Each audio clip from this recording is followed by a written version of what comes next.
Good day, everyone, and welcome to today's Tyson Fury International conference call. At this time, all participants are in a listen-only mode. Later, you will have the opportunity to ask questions during the question and answer session.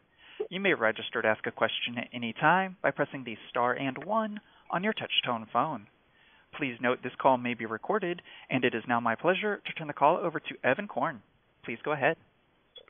Hey, welcome everyone to the international conference call featuring Tyson Fury, the lineal heavyweight champion of the world, who takes on undefeated WBC world champion and feared KO artist Deontay the Bronze Bomber Wilder, Saturday, February 22nd, in a historic joint presentation by Fox Sports Pay-Per-View and ESPN Plus Pay-Per-View, live from the MGM Grand Garden Arena in Las Vegas. You can check your local cable listings to order, or order the fight directly on the Fox Sports app or ESPN Plus app. The pay-per-view broadcast will begin at 9 p.m. Eastern Time sharp. So before we kick things over to Tyson Fury, I'd like to introduce the chairman and founder of Top Rank, Mr. Bob Arum, for his opening statement. Hey, thank you very much, Evan. Well, we're a little over a week away from the biggest heavyweight championship match in decades. We can't wait for fight night. The response from everybody, from cable systems, satellite providers, digital platforms, have been enormous. I want to thank especially ESPN and Fox for the magnificent way they have both stepped up to the plate to help us promote this fight. I want to also take this opportunity to thank my friends at PBC who have worked so well with my staff at Top Rank to make this such a great event. And, of course, giving kudos to the two fighters who have been amazing in the comments they have made about the fight to the press, respecting each other's ability, but confident in the fact that each of them believe that they will win. And I'm particularly impressed and very thankful for Tyson Fury, who has shown the world how you, as a participant, promote a big event like this heavyweight championship match. Tyson has done a marvelous job communicating to the press, and having watched him in the gym sparring, I'm telling everybody that he's on the top of the game, and you're going to see a masterful performance from Tyson on February 22nd. Thanks, Evan.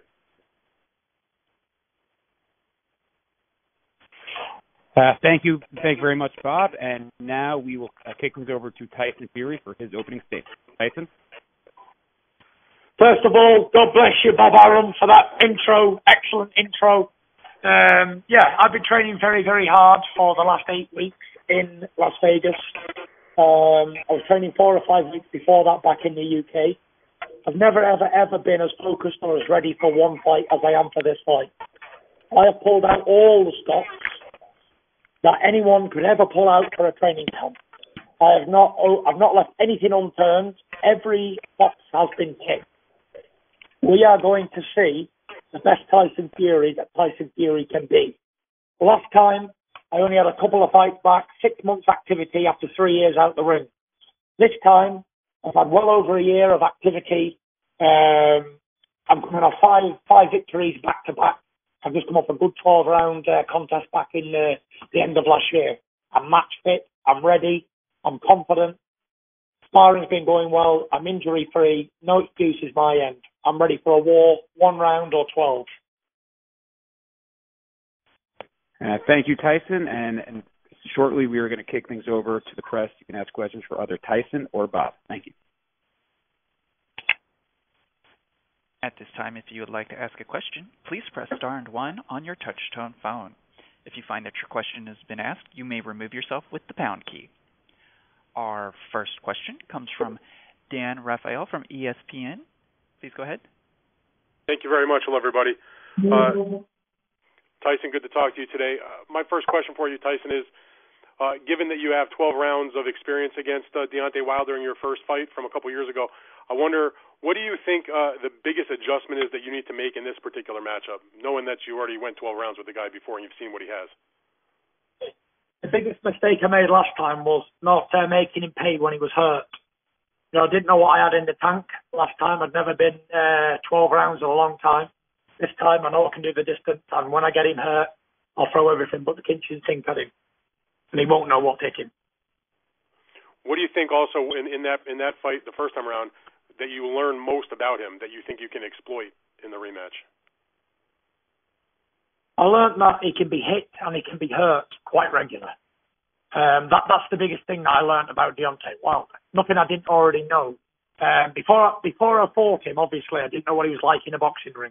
And after I fought him, I know what he's like now. And I said there's nothing to worry about. He's got a big right hand and that's it. He's a one-dimensional fighter, and I'm going to prove that on the 22nd of February. So, Tyson, do you think you, going into this matchup, have more confidence because you went to 12 rounds? A lot of people thought you won. You outboxed him for a long stretch. You survived the knockdown. Or is there a concern because you did get knocked down twice, particularly hard in the 12th round? Like, which one is it? No, there's no stress to me going into the fight. I've been 12 rounds of him, outboxed him quite comfortable, took his best shots, got up, fired back into him. The one who should be concerned is Deontay Wilder, because with him being a one-trick pony, he's a knockout artist, but he had me down twice in 2 rounds, 9 and 12, and he had over 2 minutes in each round to finish me, and he couldn't finish me. It was like that Mortal Kombat. They said, finish him! And he couldn't finish him. He's the one who should be concerned.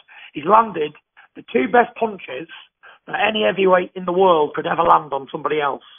And the Gypsy King rose like a phoenix from the ashes, back to me feet, and hurt him in the end of the round. So, got to be pretty difficult for Wilder, not me. This is heavyweight boxing. I've been hit, I've been hurt, I've been put down in my career. But it's not when we get put down. It's what happens when we get back up and keep moving forward. And our next question comes from Keith Eidig from BoxingScene.com. Please go ahead. Tyson, on a conference call a couple of days ago, Deontay Wilder's trainer said that he felt that Deontay Wilder's boxing ability and his ring IQ was underrated. I was just wondering how you would assess his, being the skillful boxer that you are, would assess his boxing ability and his ring IQ. He's got a lot of experience. He's got over 40 professional contests. What he doesn't know about boxing now at 34 years old, he's not gonna know it. I thought his boxing IQ was okay. It wasn't up there with the likes of someone like Vladimir Klitschko, but he was decent. He's always looking dangerous. He always looks imposing and dangerous. So you can never write somebody off like that. That's for sure. Tyson, there's been a lot of talk since you fought him, and he's had 2 big knockouts and everything, that he's arguably the biggest puncher in boxing history. Even Bob himself has said maybe that's true. I was just wondering, having felt his power, what you think of it, and how it maybe compares to Klitschko and other people that you fought. I felt the power. Ain't so bad. He can't be the biggest puncher in history because he couldn't knock the Gypsy King out, could he? I took his best shot, flush on the chin and got back up. He punches hard, but, I've never been hit by the likes of someone like Ernie Shavers. I didn't get hit by George Foreman. I didn't get hit by Rocky Marciano or any of those top guys. I didn't get hit by them, so I can't comment. So to say he's the biggest puncher in history, I'm not really sure because I didn't get hit by all the guys in history.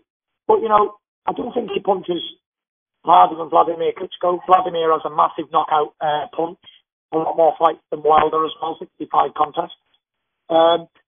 Make no mistake, all heavyweights punch hard, and we can all knock anybody out.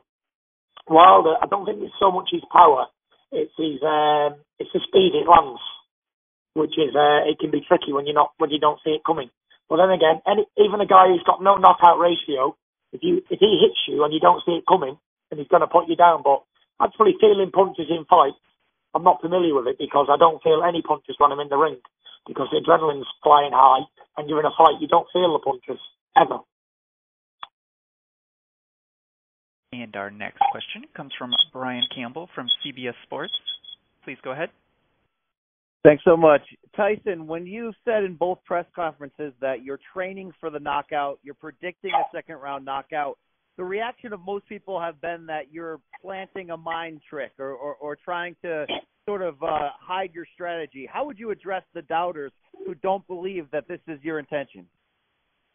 Well, we won't have to wait long to find out, will we? 10 days for there. 9 days. 13th today, sorry. 9 days and we're there. So it's not very long to see if I'm bluffing or I'm telling the truth. You know, this is boxing. Many people have said many things in the past.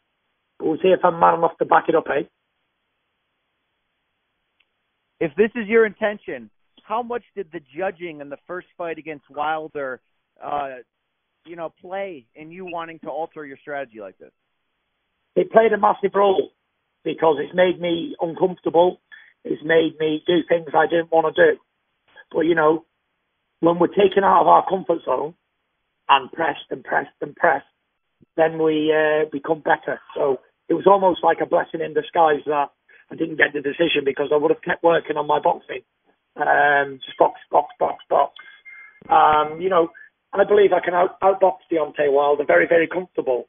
But the fact of the matter is, I believed I outboxed him comfortable last time, but it's no good me believing it. The judges have to believe it. And to guarantee victory, I've got to get a knockout because, I don't want to leave anything unturned this time. I don't want another controversial decision. I don't want people to say, oh, well, he won, no, he won, whatever. I want it to be a defining win either way. The boxing side of it, one judge had it 114, 112 or something, 113, and then one judge had it like 117, 110, 116, 110. So I'm not sure what fight that judge was watching, but, I'm not a judge. These guys see what they see. That's their personal opinion. That's what they get paid to do. So, yeah. But in order to guarantee a victory, I think you've got to take it out of anybody's hands. My own destiny lies within my own two fists. Tyson, given the terms of the contract and the potential for a third fight with the loser having the option from what we've heard publicly, are you preparing in your mind that you're going to fight Wilder twice this year no matter what happens? One fight at a time. I'm only 9 days from the biggest fight in my life, so I'm not looking past that. Not looking at any other fights. Not one other fight in the world matters at the moment, but I only concentrate on one fight at a time. Let's get through this one, then we'll talk business about more fights. And our next question comes from Michael Woods from New York Fights. Please go ahead. Hello, Gypsy King. Hello, Bob Arum. Question for Tyson Fury. Tyson, you've said that this time we're not going to see the quote-unquote herky-jerky style, and you're going to be more offensive and really looking to take it to Deontay Wilder. I do wonder, have you done things in camp, tweaked anything so you will be showing more power? Are you turning your hips more or punching through the target? What are you doing in camp so this strategy will work on February 22nd? Well, if I told you that, I'd give the full game plan away, wouldn't I? Yeah, I don't want the full game plan. Maybe just 10%. Well, let's just say I've been sitting down in the pocket and letting them fly very aggressively and a high volume of them. Let's just say that. All right, that'll be a fan-friendly fight then, not much more. Tyson, in the first one, you were down a couple times. I am curious, do you worry about your chin? Do you work on anything to make your chin that much more impregnable, or do you just say, no, yes, I have confidence in my chin. I know it can hold up. I have got confidence in my chin, but I've been doing a lot of pussy licking to strengthen my jaw up. So, yeah, I've been strengthening the old jaw up as well. All right, good stuff. Thanks for your time. I appreciate it. Thank you very much. Our next question comes from Stephen Muehlhausen from Sporting News. Please go ahead. Thank you, Bob and Tyson, for the time today. And Tyson, just want to, you go back to what Brian said real quickly, and you said this fight is the biggest fight of your life. What makes this fight bigger than the fight you had with Vladimir Klitschko? This fight's the biggest fight of my life up to now. Vladimir Klitschko's in the past, it's history, and this fight's active and current. So every fight that I have going forward is the biggest fight of my life. you brought in recently Jacob Stitch-Durand, to be your cut man. What was the decision behind bringing Stitch in? The decision was I got a big cut in my last fight, 47 stitches across the top of the eye, inside and out, and I need someone who's the best at what they do. And Stitch seems to be the best at what he does, so yeah, we're not cutting any corners, that's for sure. Is it a decision? Do you wish you would have brought him in before the fight with Otto, or was it just you had a guy you were set on him and you wanted to see what would happen? No, I don't think it makes a difference, who was in the corner. Unless there was a miracle worker in the corner who was good at touching cuts and making them not happen, then yeah, it doesn't matter who's in the corner on that night. You're still going to get a cut either way. And once again, that is star and one to join the question queue. Our next question comes from Jeremy Herriges from fansided.com. Please go ahead. Hey, Tyson. Thank you for taking the time to talk with us today. Obviously, going in the ring with Deontay, it was a dramatic fight. Would you call that the toughest fight of your career, or would you say that you've been tested more than that one fight? I wouldn't say that was the toughest fight. I'd say that was one of my easiest fights, to be fair. Other than the two knockdowns, it was a pretty one-sided fight. I've had much difficult fights than that before, much more harder than that. Deontay Wilder's not my toughest opponent, that's for sure. My toughest opponent in my full career was Steve Cunningham. He was a former cruiserweight champion, and I fought him in about 2013 in New York, Madison Square Garden, and that was the toughest fight I ever had. And our next question comes from Tony Page from New York Daily News. Please go ahead. Hey, Tyson. Tyson, what's going on? What's going on, sir? Real quick question. So I just got one question for you. You say you're going to knock out Deontay Wilder. You didn't do it in the first fight. Do you see something, or do you see a weakness in his game that will make you exploit it and knock him out? It's not about what Deontay Wilder does. It's about what I do. I don't think about the opponent. The opponent means nothing to me. I've got to concentrate on what I do, not what he does. It's all about what I do on the night, not about what he does, which gets a knockout. Thank you. And our next question comes from Sean Cross from Boxing Insider. Please go ahead. Hi, champ. Thanks for taking the time out to talk to all of us. I just have one simple question.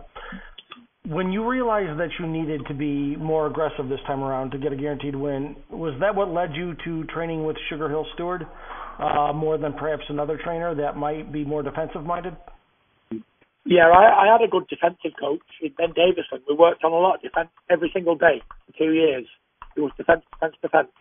So I needed an aggressive trainer. I worked with Sugar Hill in the past. I knew he was a good guy.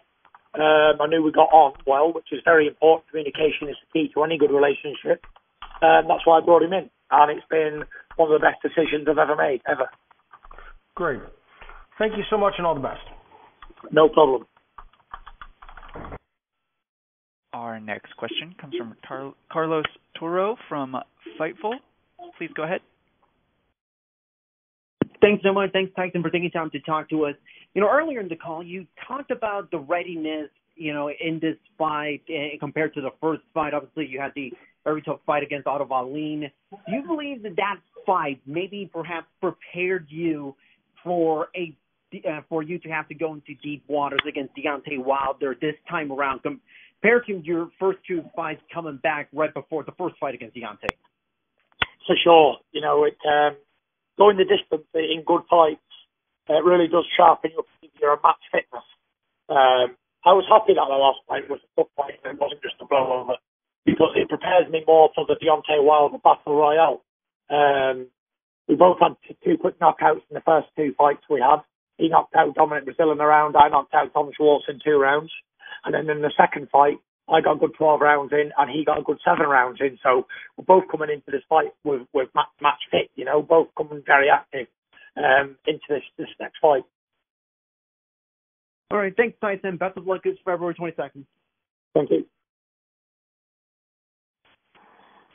And our next question comes from Keith Eidig from BoxingScene.com. Please go ahead. Tyson, you mentioned a few minutes ago that the Steve Cunningham fight was the toughest of your career. I know you were down in that fight. Can you elaborate on what made that fight the toughest for you?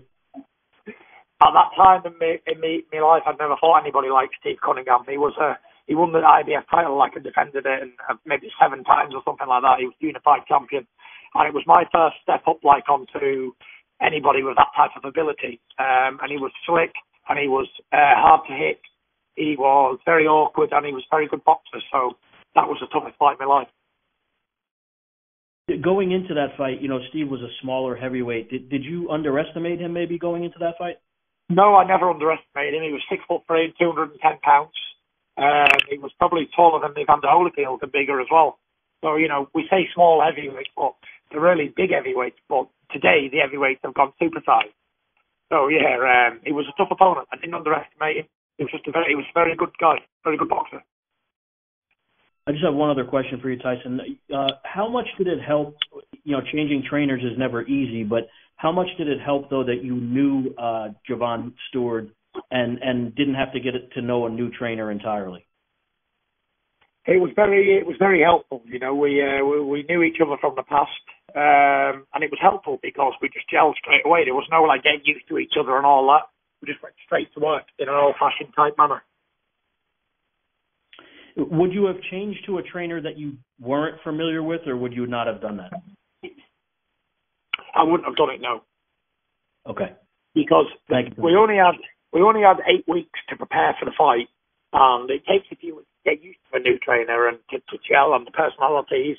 You never know what you're getting with new trainers and all that, but the fact that we worked together in the past, we knew each other, we kept in touch, we spoke to each other over the years, it was really helpful. We just got straight down to work. Thanks, Tyson. Thank you. And our next question comes from Hans Themisko from Round by Round. Please go ahead. Hey, is Bob still on the line? Yeah. Hey, yes. Bob. So my question is for you. I know Tyson said that he wanted to, go for the knockout, but, there's been several occasions where you've come out and said that Tyson is one of the best pure boxers you've ever seen.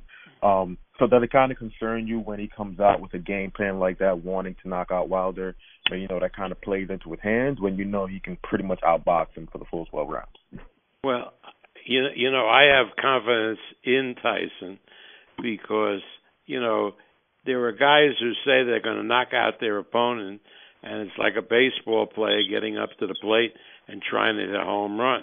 When anybody who knows baseball will say that the guy who looks to make contact has a better chance to hit a home run than the guy that's swinging from his heels.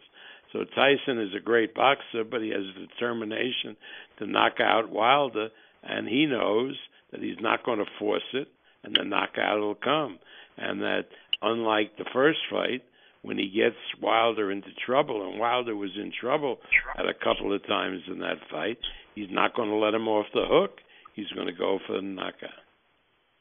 Gotcha. And just my last question is for Tyson. You've done just about everything. Well, for the most part, just about everything in the heavyweight division. Lineal champ. You've had just about every belt. You've fought a lot of great fighters. The one thing I don't believe you've gotten yet is the WBC belt, because the Klitschko had it. Klitschko didn't have it at the time that you fought him. So, I know you've kind of made it. You've kind of let it be known that nothing really gets you going so much, because it's just like, hey, I already had that belt, I already did this, I already did that. So when it comes to the WBC belt, do you kind of look at that like, okay, this is something that I really want? I know you really want to beat Wilder. When you look at the belt itself, you're just like, hey, that's the one thing I didn't achieve yet. I always like challenges. The WBC is the one that's escaped me over the years, for whatever reasons. I never got my hands on it yet. And it will be to finish off my collection of all the belts that there is to offer out there, and that would be every single one of them. So yeah, it would be nice to finish the collection off for sure. Gotcha. Thank you. Appreciate it, and good luck, man. Good luck. Good luck. Our next question comes from Dan Rafael from ESPN. Please go ahead. Thank you very much. Hello, Tyson. I just had a follow-up question for you. You have the big win against Vladimir Klitschko on your record. You've got some other good wins, Chisora, whatnot. A lot of people thought you won the first fight with Deontay. If you win this second fight, what do you think this does for the legacy of Tyson Fury, particularly because you have said that you don't have very many more fights left after this? Yeah, I'm not really too concerned about the legacy. I've done what I've done. And when I'm finished with boxing, I don't care about the legacy at all. But the fact of the matter is I care about being active and I care about what's happening now. So, yeah, I think the Wilder fight cements me. Winning this fight cements me as the best of my era. No more to prove. Everyone else has been defeated. And there was only me and Deontay Wilder left who were unbeaten after 12 years as professionals. So it's all on the line for this fight. I think it's a massive must for me. It's a massive must to win. But you really, I mean, I rarely do I hear boxers say that they literally don't care about their legacy. I have to believe that after your long career that you don't have some part of you that wants to be remembered in a really positive way for everything you've accomplished. You know, I'm not really concerned about what happens when I'm gone. You know, when I'm gone means I'm retired, and when I'm retired means I'm on to other things, and that'll be another chapter of my life. So, you know, we can only take one chapter of our lives at a time, and I'm just enjoying and living in the moment right now. I'm living my dream, my childhood dream, my young adult dream, and my midlife dreams. And like I say, I really don't care about legacy, and that's the fact of the matter. Because what somebody thinks of me when I'm finished is really unimportant, because it's all sticks and stones, whether it's good or bad. Everyone is entitled to their opinion, and there'll be somebody else to replace me, just like everybody else, every other champion in history. Other young guys have come along and took that place, and that's how the food chain works. Fair enough. I'd like to ask Bob that question also. Bob, you still there? Yes, yeah, I'm here.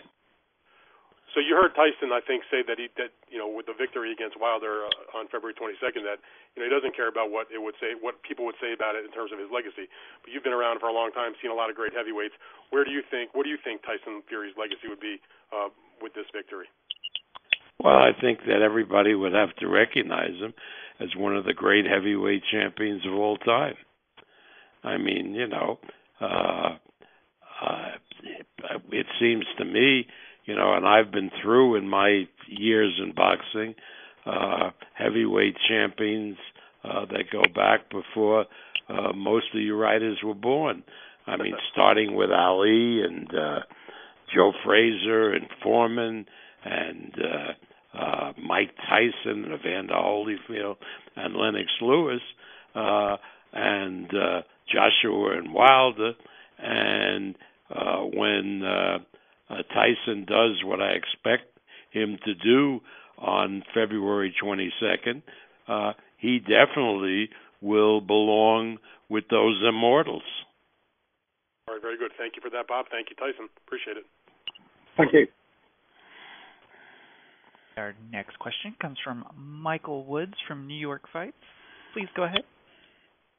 Follow-up question for the Gypsy King. Tyson, you said that you don't really so much care what the other guy brings to the table. It's what you're able to do. But I feel like Wilder, to me, seems as confident as he's ever been.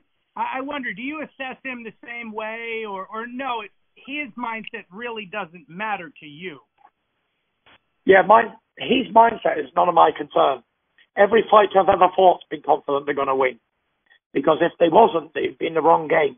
That's for sure. As performing athletes, as champions, you always believe you're going to win. But it hasn't affected me so far in my career that every other opponent I've ever fought thought he was going to win, and they didn't. It doesn't matter what the opponent's mindset is. It's about what mindset I've got going into the ring and what game plan I execute in there.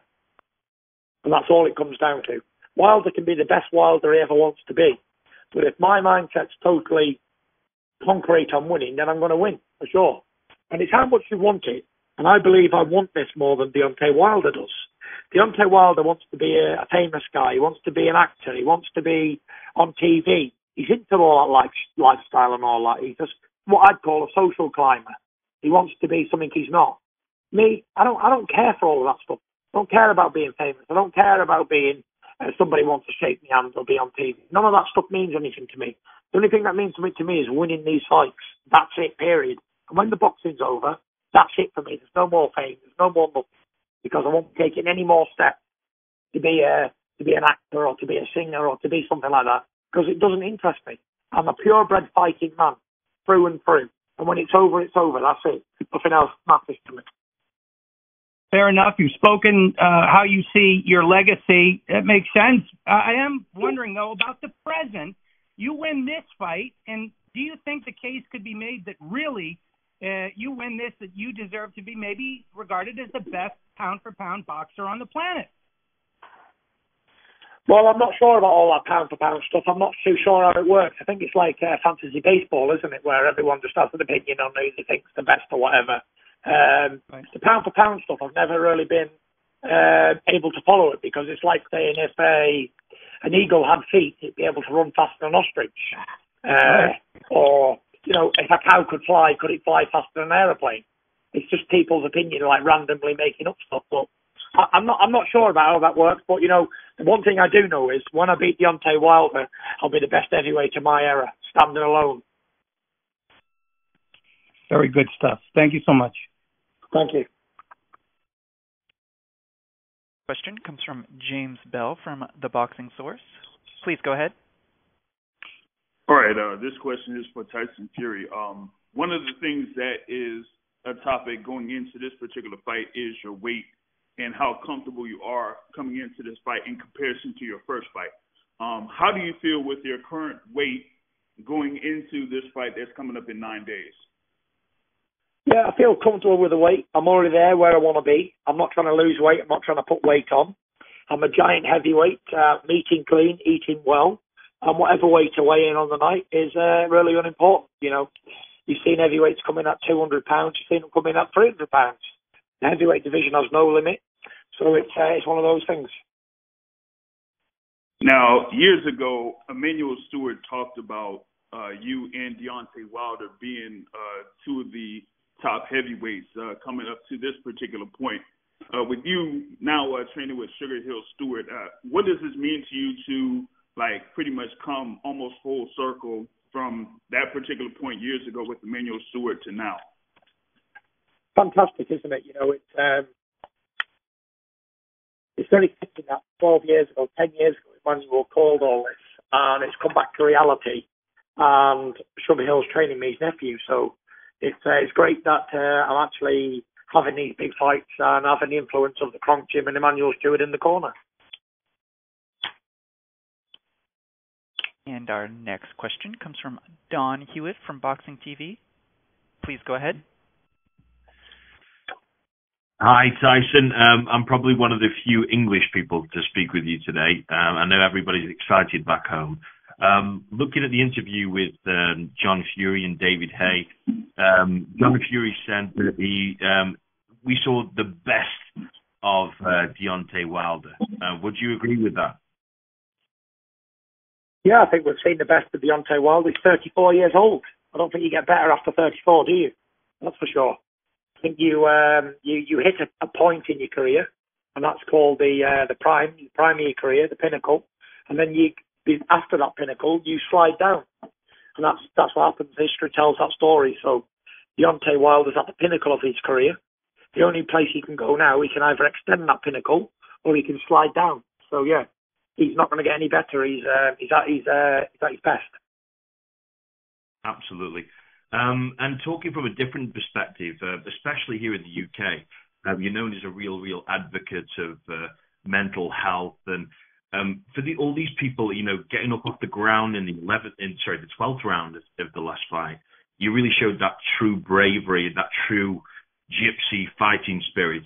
What have you got to say to all the people out there in the UK and all around the world who are struggling with mental health? The best message I can give is you can do it. It's never over until it's over. Seek medical advice immediately, and communication is the key to everything. You know, if you don't talk about things, you're never going to get things right. Things will never come back to how they were unless you talk about them. Bottling mental health is one of the worst things that anybody can do. I've been there, I've done it all myself, and you know, I hid it away from a lot of people for a long time, and I exploded, and that's what happens. But if you want to get well again, you've got to seek medical advice and get a routine going in your life. You know, set short-term goals, targets, and achieve them. And that's what I did. I used training as my medicine, and I used living a healthy lifestyle as a medicine too. Brilliant. Thanks, Tyson. Final question. This is coming from Matt and Alex, one of our followers. What can us Brits expect from you